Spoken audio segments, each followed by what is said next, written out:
Que bonic que és Sant Llorenç. Aquí la Mola, Montcau, Castelldefels al mig. Però jo no he vingut a parlar de Sant Llorenç. He vingut a parlar d'un exemple de barraca que es pot restaurar amb no massa feina. És això d'aquí.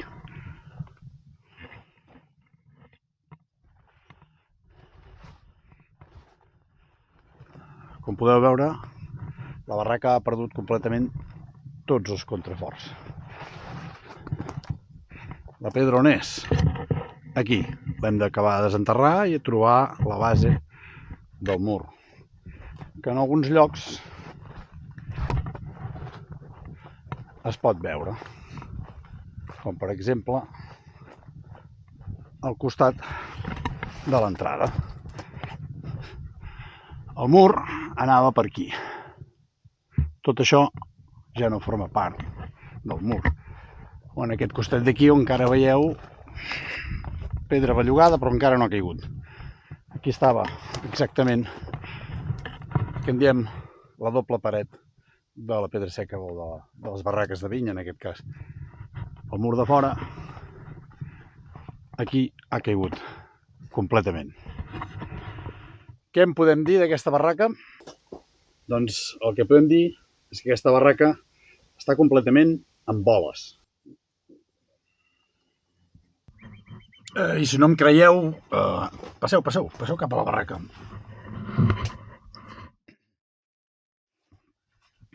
Guaiteu, tot això són els forats, és l'exterior. Tota la barraca es veu l'exterior. Això en què es tradueix? Doncs això es tradueix en què fa més fred, fa més calor que si hi hagués hagut la doble paret de fora. Aquí si plou, que avui podria passar, ens mullarem. I tot això què penseu? Que es farà sol? No pas. Hem de començar a picar.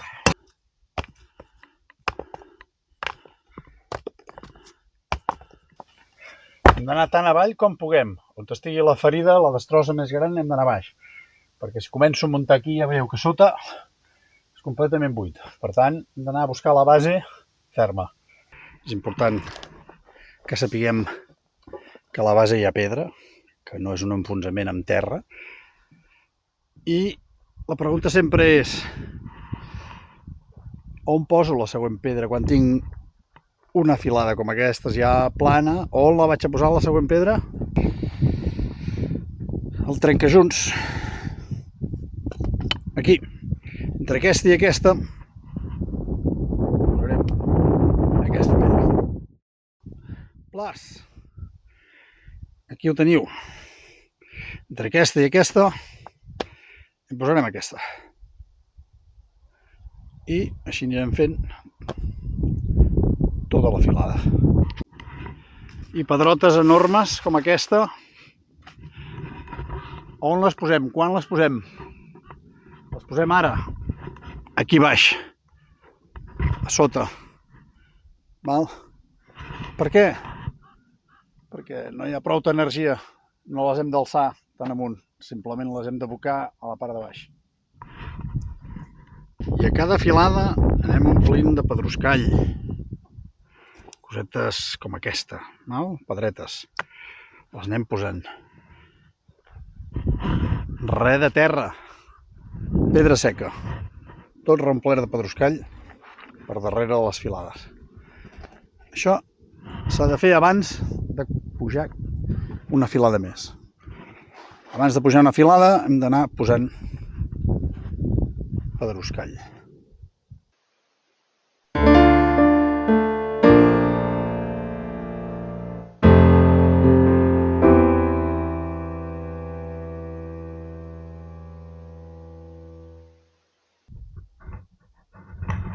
Bon dia, hem arribat al final de la primera jornada. Com podeu veure, aquesta paret ja comença a tenir pedra i ja comença a estar abrigada. Però hem d'arribar fins aquí dalt, Estem en aquest nivell, hem d'arribar aquí. Jo no sé, molta pedra no queda, com veieu. Vull dir que n'haurem de desenterrar més. Però bé, hem fet aquesta filada. I ara queda fer... Oh, que bonic és la Mola i el Montcau. Doncs ara queda fer arribar, hauríem d'arribar fins aquí dalt, ja això ho he explicat. I ara el que queda fer és la banda de darrere. Tota aquesta banda, que tot això és caigut. Avui la segona jornada, poca feina. Hem de buscar la base d'això i fer el mateix que hem fet a l'altra banda. Primer hem de buscar el fonament, retirar les pedres i buscar fonament, com si fos algú altre que ho fes. I com és la pedra aquí a Sant Llorenç? Bueno, de color vermellós i pilotetes, totes arrodonides, totes per xutar. Aquí a Sant Llorenç les barraques eren fetes pels propis pagesos, o almenys els pagesos hi treballaven. Per tant, si algú es critica una mica l'estètica tot plegat, perquè es veu que no són pedres desbastades, no són pedres treballades. És una pedra de mira'm i no em toquis. I ja la trencaven en allà, sí? Per tant, ja havia rebut una esbatussada.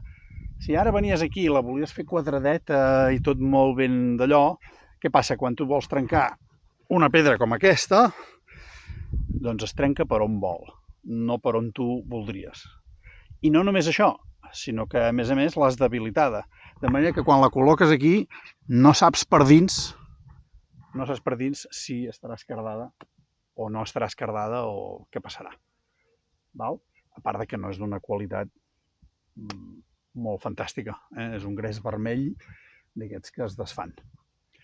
D'acord? O sigui que si us diuen no, és que aquesta pedra no està treballada. No, no ho estava. Els de Sant Llorenç ja sabien que la pedra aquí, mira'm i no em toquis. Aquí a Sant Llorenç, a més fem allò bo de que tota pedra fa paret. Per tant, sempre que arribeu a una barraca, si veieu un fordet, li poseu una pedra i tota pedra fa paret. Això farà que aquesta pedra potser no es bellugui, no es vulgui bellugar. I ara el que ens falta aquí doncs, és reblir fins a arribar a aquest nivell, i cada nivell ja ho hem explicat, el anem reblint. I anem contrapesant la part de dins. Aquesta pedra ja és a dins, és de la part de dins. Si la contrapesem, evitarem que la barraca s'ensorri cap a dins. Ara està en un moment força delicat, per això el fet de que aquí no hi hagi cap paret, i aquestes parets ja són les de dins, allò que vèiem, aquests foradets ja són l'interior, fa que això sigui fràgil. Hem d'anar en compte, aquesta paret ja és... Aquesta pedra ja està a dins, no l'hem de contrapesar per fora. Val? Aquí veieu el reste.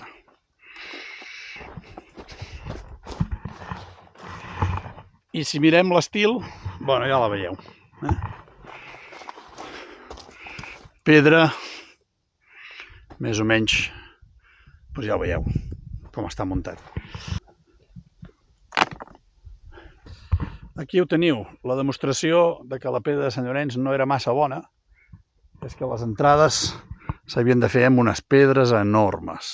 La resta ja la veieu, pedres més petites, però l'entrada havia de ser feta amb pedres enormes. L'entrada és la part més fràgil de la barraca. Si no hi hagués entrada, tot seria tot com un búnquer. Seria indestructible, gairebé. Però la pedra és la que és. I per tant, l'entrada, aquesta llinda, ha de ser la millor pedra que puguin trobar, i els muntants, les pedres més grosses que puguin trobar. Tot i amb així, amb 150 anys, aneu veient com els gresos vermells es van descalçant. Val? Inclús es parteixen, val? Però bé, si es parteixen i no es mouen de lloc, cap problema. Ara bé, com alçaven aquestes pedres fins aquí dalt? Suposo que amb rampes i anar-les movent. Un mínim de 3 persones. Val? A mi no em fa falta perquè puc fer-ho sol, perquè no estic pas arreglant l'entrada. D'acord? La muntanya és allà.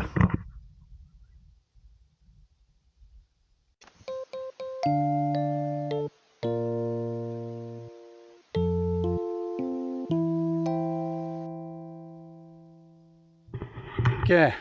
Bonic això, eh? Vinga, bon dia. Aquí hem anat tirant, hem anat fent.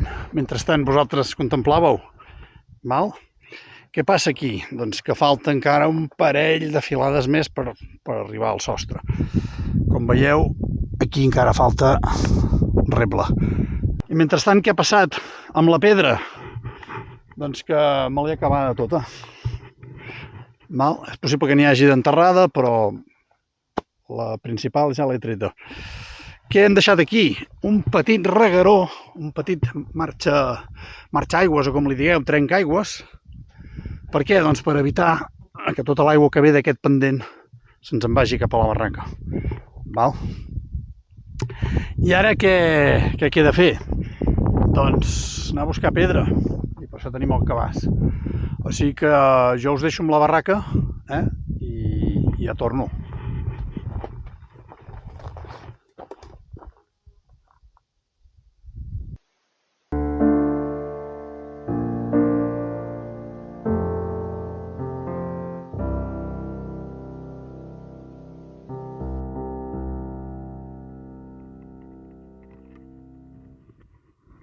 Doncs ja ho tenim. Ja hem arribat al punt més alt, no queda més pedra pel vol. Hem reblert, entre la paret exterior i la paret interior, hem reblert, com podeu veure, tot el pedruscall.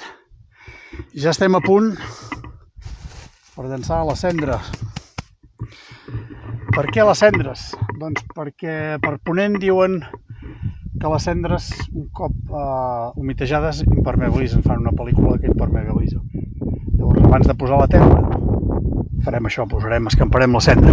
Avui fa una mica de vent, potser ens marxarà una mica de cendra, però bé, tocarà picar, treure molta terra, i en acabat plantarem els lliris blaus, que amb els seus rizomes fan marges damunt de la terra, de la coberta, amb la qual també retarden el fet que marxin. Doncs bé, us deixo amb el caramull, que no és per espantar bruixes, és per comprovar que si el nivell de terra comença a baixar, comença a erosionar-se, el caramull farà... i és per indicar això, per indicar que falta terra. Doncs vinga, us deixo amb el caramull i ja vinc.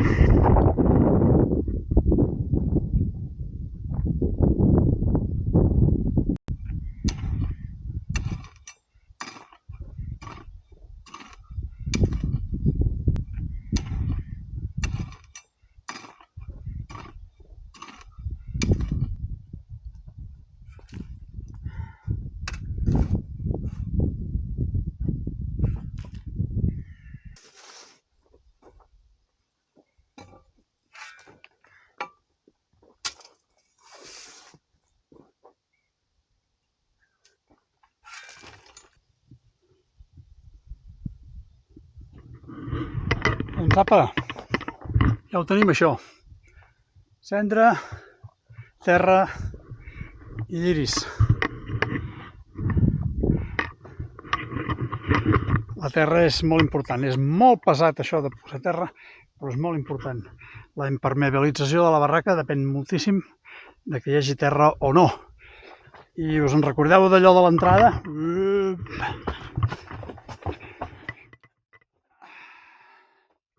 Ja no hi ha llum. Ja està tot completament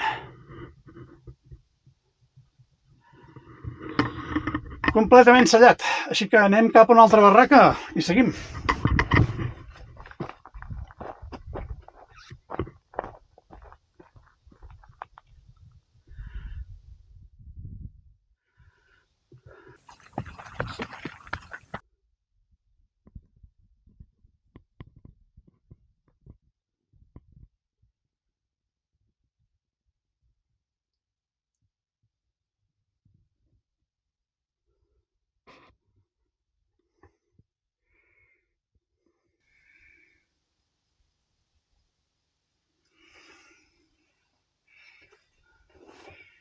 I us preguntareu per què servien les barraques? Doncs per guardar-hi les eines, per refugiar-se del sol, de la pluja, de la neu, del fred, del vent. Servia per totes aquestes coses. Anava prou bé. I per una cosa més, servia també per cuinar. A Sant Llorenç, el 90% de les barraques s'hi cuinava. Oita, això que veieu aquí és sutge. Oita. Normalment davant de la porta, clar, perquè marxés el fum.